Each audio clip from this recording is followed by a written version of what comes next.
मेरा नाम आयुषी है। मेरे क्वेश्चन है, लव मैरिज क्यों नहीं कर सकते हैं? आपका मन है करने का? जी। किसके साथ? एक लड़का है कृष्णा, उसके साथ। तो आपकी माँ तैयार है? मम्मा। आप सभी चैनल को सब्सक्राइब कर लीजिएगा। जो भी यूट्यूब पर देख रहे हैं चैनल को सब्सक्राइब कर लीजिए और शेयर कीजिएगा। राधे राधे दोस्तों, स्वागत है आपका हमारे YouTube चैनल उषा भक्ति मार्ग में। बात करेंगे हम आज ऐसी लड़की की जो कि पंडाल में आती है और कहती है गुरुजी क्या लव मैरिज करना ठीक है या नहीं।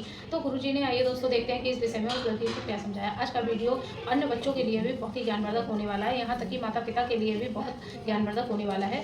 ये वीडियो आपको पूरी देखनी है, बीच में छोड़ के ना जाइएगा, बने रहिए हमारे साथ इस वीडियो के। हेलो। हाँ मैया, राधे राधे। हाँ, आप महाराज जी, मैं नहीं चाहती हूँ ना मेरे हस्बैंड चाहते हैं। क्यों नहीं चाहते आप लोग? क्योंकि मैं चाहती हूँ मैं जहाँ मैं करना चाहूँ वहीं जाए। तो जिस लड़के से ये प्यार करती हैं तो वो लड़का अच्छा है? हाँ ठीक है, मगर सिंधी वो भी है, सिंधी मैं भी हूँ। तो फिर जब अच्छा है और इसको पसंद है और जात का भी है तो कर लेने में क्या बुराई? मेरे हस्बैंड को भी पसंद, बोलते मैं जहाँ जाऊँगा वहाँ मेरी बेटी जाए। थोड़ा सा अपनी यदि आप दूसरी कास्ट के होते तो मैं खुद मना कर देता। यदि लड़का योग्य नहीं होता, आप भी कह रही हैं कि योग्य है, तो फिर कर लेने में क्या बुराई? थोड़ा बच्चों की पेरेंट्स की थोड़ी ना मैं आगे बढ़ूंगी। इनके पिताजी कहाँ हैं? वो तो लखनऊ में है, उनको लेके आना, हम समझा देंगे। लेकिन देखो बेटा, ऐसा बात करा बेटी से, बेटा लव मैरिज नहीं करना चाहिए, सदा माँ बाप की मर्जी से करना चाहिए। पर आपको पसंद है तो आप अपने पिता से अपनी बात रख सकते हैं। समाज का है, योग्य है तो पिता को भी चाहिए कि वो भी कर लें, है ना। जहाँ पे अन्य हो जाता है कि लड़का कुछ और है लड़की कुछ और है, वहाँ नहीं करना चाहिए। पर आपका तालमेल ठीक है तो कर लेना चाहिए। पर आपको भी पहले अपनी बात पिता से रखनी चाहिए और जो आपके माता पिता कहें वो निर्णय आपको लेना चाहिए, ठीक है?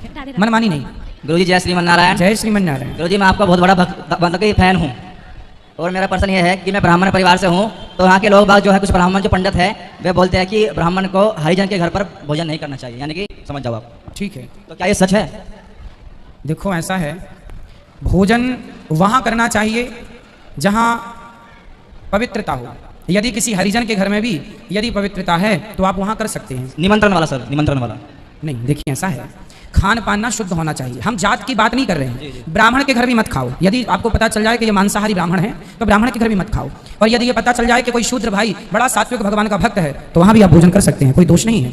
भगवान के भक्त के घर आप कोई मांस खाता है, शराब पीता है, भले वो ब्राह्मण है और आपको भोजन कराए तो खाने में तसल्ली नहीं होगी, है ना। भले हमें पता चल जाए कि ब्राह्मण मांसाहारी है, हम खुद उसके घर भोजन नहीं करेंगे, है ना। तो भोजन वहाँ हो जहाँ शुद्धता हो। हमें जात से कोई लेना देना नहीं कि आपकी जात क्या है, हमें आपके पवित्रता से मतलब है। आप शुद्ध हैं, आपके हृदय में प्रेम है, आपके हृदय में भगवान से प्रेम है, भगवान के भक्त हैं आप सदा भगवान को भोग लगा के खाते हैं। आज ही हमने कथा में कहा गजेड़ियों के दोस्त गंजेड़ी होते हैं, शराबियों के शराबी होते हैं और भक्तों के तो भक्त ही होते हैं। तो वो कोई भी जात का हो, हमें कोई लेना देना नहीं।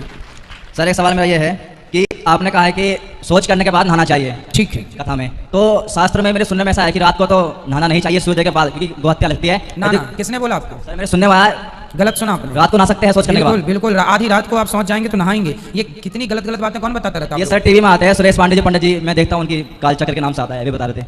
सब चक्कर में ना पड़ा करिए, शास्त्रों को खुद उठाइए, खुद पढ़िए। सर जैसे भगवान के 24 अवतार हो गए, अब होगा 24 अवतार बुद्ध मतलब भगवान नारायण का, तो इसके बाद इनका अवतार नहीं होगा, क्योंकि त्रेता द्वापर और सतयुग कलयुग चलेगा, फिर बाद में भी कलयुग आएगा ना, फिर अंत करने कौन आएगा इसके बाद? अभी तो कल की भगवान आएंगे, कलकी के बाद फिर सतयुग होगा तो फिर सतयुग में फिर नरसिंह भगवान आएंगे, फिर त्रेता होगा तो फिर राम जी आएंगे, द्वापर में फिर वही चलेगा। फिर ठीक है जी। जैसे हमारे जो पितर होते हैं, पितर तुम कहते हो कि यदि उन्होंने पाप किया किसी मनुष्य ने, 84 योनि में भटक रहे हैं, ठीक है, तो फिर हम उनकी पूजा क्यों कर रहे हैं? क्योंकि वे तो शेर बन गए या कुत्ता बन गए, बिल्ली बन गए। अगर उनकी पूजा ना करें तो हमें आगे सपने में मारते हैं या फिर डांटते हैं, हमारे काम बिगाड़ते हैं। वे तो शेर बन गए, फिर कौन कर रहा है? सभी थोड़ी बन गए, नहीं, जो भी बन गए हमें क्या पता क्या बने क्या ऐसा है।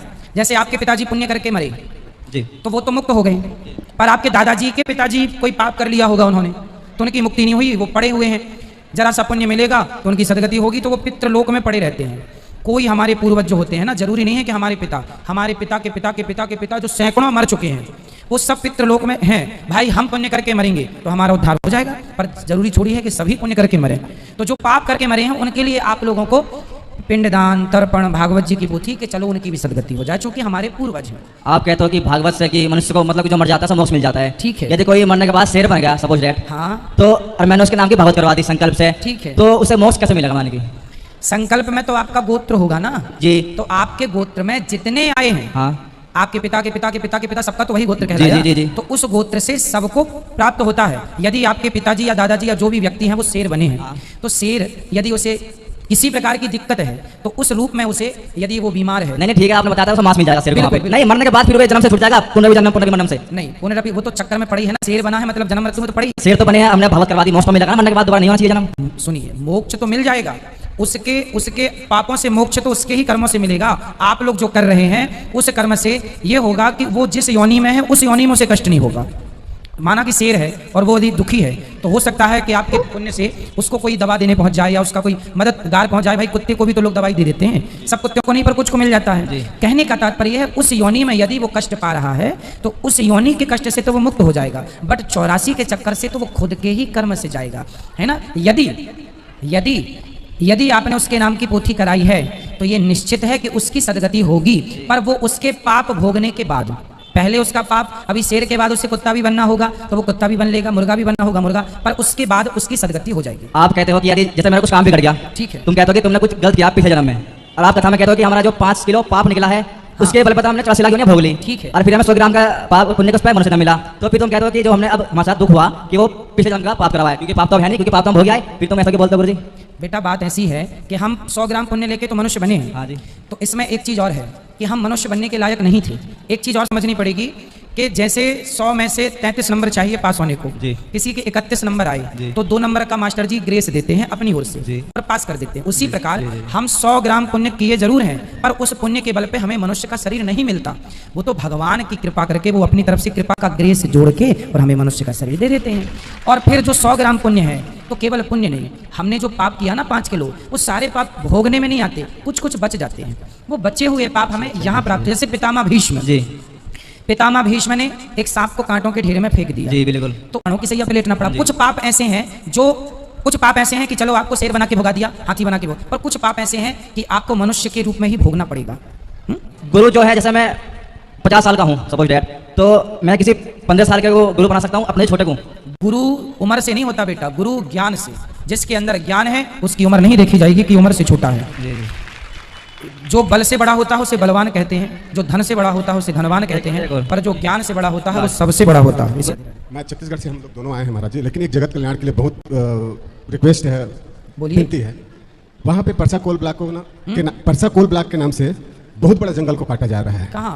छत्तीसगढ़ में। अरे, और इसके लिए अभी बहुत सारे आंदोलन हो रहे हैं महाराज जी। तो वहाँ की सरकार को बोलिए कि ना काटे। तो वो विरोध चल रहा है महाराज जी, आप भी आह्वान करिए कि कम से कम जो जिससे नए कोल ब्लॉक को 90 है, जिसको खोलने से कोई नुकसान नहीं है, लेकिन उसको खोलने से 10 लाख से ज्यादा पेड़ कट रहे हैं महाराज जी। और हाथी, छत्तीसगढ़ का जो मेन एरिया है हाथी का, वो वही है, और वो हाथी जब बाहर जाएंगे तो नर और हाथियों के बीच में संघर्ष बढ़ जाएगा महाराज जी। तो मैं चाहता था कि आप भी उससे पहल करिए। जंगल लगाने की जरूरत है, उजाड़ने की नहीं। मेरी बेटी बोलती है महाराज जी कि कन्या ही दान क्यों किया जाता है, पुरुषों का दान क्यों नहीं किया गया? परंपरा यही है, जो परंपरा चली आई उसे फॉलो कर रहे हैं।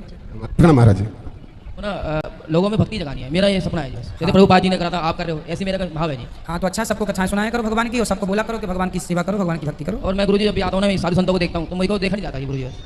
तो मैं गुरुजी बहुत पूरी फैमिली से बिलोंग करता हूँ, और मेरे को देखा नहीं जाता साधु संतों का ये परिक्रमा मार्ग पे। मैं दिल्ली से आया हूँ, और गुरुजी मुझे ऐसा मार्गदर्शन कीजिए जो मैं लोगों में हरि भक्ति जगा सकूँ। बिल्कुल, आपके अंदर ये भाव है, ये बहुत अच्छी बात है, आप कर पाएंगे। ठीक है, कर पाएंगे, खुश रहिए। ये देना गुरुजी बिना तुलसी के भोग लगा सकते हैं? बिना तुलसी के नहीं, तुलसी डाल दो तो अच्छा है। तुलसी लाते हैं गुरुजी तो सूख जाती है। सूखी ही डालो ना, सूखी। पाउडर भी बना लो तुलसी का, वो भी डाल सकते हैं। ठीक है, खुश रहिए। बोलिए।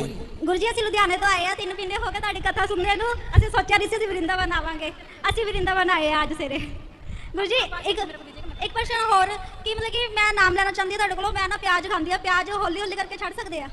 हौले हौले करके छोड़। और मतलब कि मेरी मम्मा कहते कि ਅਸੀਂ शालिग्राम जी लेके जाना, उन्होंने कहा ਤੁਹਾਨੂੰ सवाल पूछना है। गोपाल जी, लड्डू गोपाल जी ले लेना। हाँ जी, है क्या जोड़ी? शालिग्राम जी रख सकते हैं? शालिग्राम जी रख सकते हैं, पर आप लोग पूजा गोपाल जी की करो, शालिग्राम जी की पूजा पुरुष ही करते हैं। ठीक है गुरुजी, राधे राधे। जल्दी बुला रहा दोबारा। राधे राधे गुरुजी। मैं गुरुजी आजमगढ़ से आई हूँ, और मेरी मम्मी मेरे पास में है। मम्मी इधर, उनको जिस गुरु से मंत्र लिए हैं वो गुरु अपनी स्वयं पूजा करवाते हैं। अरे, और आपका प्रवचन सुनती हैं तो आप बताए हैं कि जो गुरु स्वयं पूजा करवाएं वो गुरु का त्याग कर देना चाहिए। बिल्कुल। तो उनके मन में सर यही सवाल है, इसके लिए वो आपसे सवाल करना चाहते हैं। कौन है गुरुजी? बनारस के हैं। चलो बात कराओ। कहाँ मैया आपकी? गुरुजी। हाँ मैया। गुरुजी गुरु की पूजा करते हैं हम। भगवान की पूजा नहीं करती हो? नहीं गुरुजी, वही मंत्र दिए हैं अपना पूजा करने के लिए। तो खुद का नाम ही दे दिए। हाँ, लो तो नाम उनका, गुरुजी का जो नाम वही नाम जपो। जी जी। चलो आप फिर आप जानो और आपके गुरुजी जाने। टीवी पर हमने सुना, तब से हमको हमारे दिल में शंका रहती है, तब हम आपसे। भाई गुरु मार्गदर्शक होता है, ईश्वर तक पहुंचाने का एक साधन गुरु है। भगवान का भजन करने से ही सबका कल्याण होगा, गुरु जपने से किसी का कल्याण नहीं होगा। ठीक है, कोई पाप लगेगा? क्या उस गुरु का त्याग कर देते सर पाप लगेगा? ये त्याग देखो, विद्याहीनम त्यजेत गुरु, जो अपनी पूजा कराए तो फिर रावण कहता था मेरी ही पूजा करो, हिरण्यकश्यपु कहता, ये तो फिर राक्षस हो गए ना जो खुद की पूजा कराए। तो फिर क्या करें सर, फिर इससे कैसे निकले बाहर? तो राक्षस का त्याग करने में क्या बुराई है? तो फिर त्याग कर देते हैं गुरु। प्रहलाद जी के बाप, प्रहलाद जी के पिता का नाम क्या था? हिरण्याक्ष, हिरण्यकश्यपु। हिरण्यकश्यपु कहता था मैं ही भगवान हूँ, मेरा नाम जपो। प्रहलाद जी ने नहीं जपा, भले तुम मेरे बाप हो, लेकिन नहीं, भगवान तो भगवान है, कोई भगवान कैसे हो सकता है? इसलिए आप लोग समझदार हैं, भगवान का नाम जपना, श्रीमन नारायण का, कृष्ण का, राम का नाम, गुरु का नाम, गुरु की इज्जत करना अच्छा है, सम्मान करना अच्छा है, पर गुरु भगवान बने खुद से वो गलत है। कि गीता जी में लिखा है कि श्री कृष्ण भगवान कहते हैं कि जीव जब भी जो भी करता है तब मैं ही, मेरी प्रेरणा से वो करता है। बिल्कुल। तो फिर ये सारे गलत काम हो रहे हैं दुनिया में, वो क्या भगवान की प्रेरणा से हो रहे हैं? ये माताओं को निकाला जा रहा है घर से, क्या इतने राक्षस पैदा हो गए हैं? मुझे इसका जवाब चाहिए। मैया जी, इसका उत्तर कई बार कथा में हम दे चुके हैं, कई बार दे चुके हैं कि सब कुछ ईश्वर की मर्जी से होता है। माताओं को निकालना भी ईश्वर की मर्जी से ही है। सुनो, इसका उत्तर मैं दे दूं। सुनो, एक ड्राइवर, आप एक मालिक ने गाड़ी खरीदी हाँ। और अपने गाड़ी को चलाने के लिए ड्राइवर को रखा। अब गाड़ी किसकी मर्जी से चल रही है? मालिक की। पर ड्राइवर गाड़ी को ले जाए और रास्ते में कहीं गाड़ी का एक्सीडेंट हो जाए तो क्या उसमें मालिक जिम्मेदार है? नहीं, उसमें तो किसकी गलती है? ड्राइवर की गलती। उसी तरह ये संसार भगवान के हिसाब से चलता है, लेकिन भगवान ने आपको सही गलत निर्णय लेने की क्षमता दे रखी है। कहाँ ब्रेक लगाना है, कहाँ एक्सीलेटर दबाना है। आपको पता है कि ये गड्ढा में हम गिरेंगे तो मर जाएंगे, तो क्यों गिरो? इसलिए आपके अंदर जो क्षमता ईश्वर ने, ये तो सत्य है कि सब भगवान की मर्जी से हो रहा है, पर भगवान ने सही गलत निर्णय लेने की आपको जो बुद्धि दी है, इसलिए सदा उस बुद्धि का प्रयोग करना चाहिए। तो आजकल राक्षसों में बिल्कुल बुद्धि नहीं रही। अब बुद्धि होती तो मैया निकालते क्यों मेरी माँ? ये तो बहुत गड़बड़ बात है। अब बताओ कैसे करें? ठीक कितनी कष्ट पा रही हैं, कितनी दुख पा रही हैं, लेकिन किसी की आंखें ही नहीं खुल रही। अब देख कोई लो। ये नहीं सोच रहा कि कल हमारे साथ भी ये हो सकता है। बिल्कुल सही, आपकी जैसी सोच सबकी हो जाए तो काम ना हो जाए। गुरुजी, मैं ये पूछना चाहती थी कि हमारे सिर पे कृपा है आपकी, बस मेरे हस्बैंड में गुस्सा है, वो रुस जाते हैं। हो जाएगा, तो जब वो रूठ जाए तो आप मना लिया करो।